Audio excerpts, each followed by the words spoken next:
જિલ્લાના ઝઘડિયા તાલુકામાં રાત્રિ ચોરો ફરી એકવાર સક્રિય થયા હોવાનું સામે આવ્યું છે।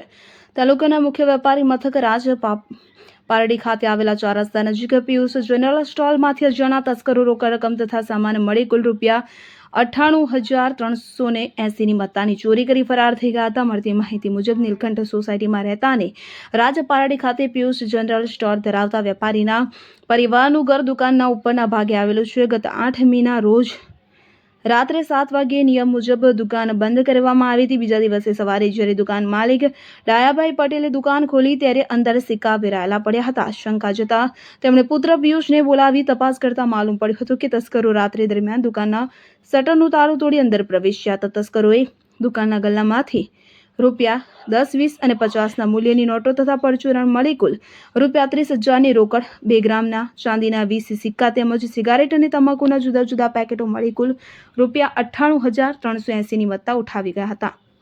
આ ચોરી અંગે દુકાન માલિક પિયુષ ડાયાભાઈ પટેલ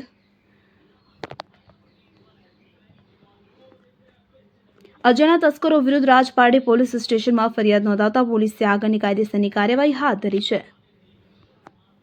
હવે જુઓ દેશ દુનિયાની તમામ ખબરો તમારી આંગળીના ટેરવે। ઉઠાવો મોબાઈલ અને ગૂગલ પ્લે સ્ટોર પરથી ડાઉનલોડ કરો અમારી CN24 ન્યૂઝ મોબાઈલ એપ।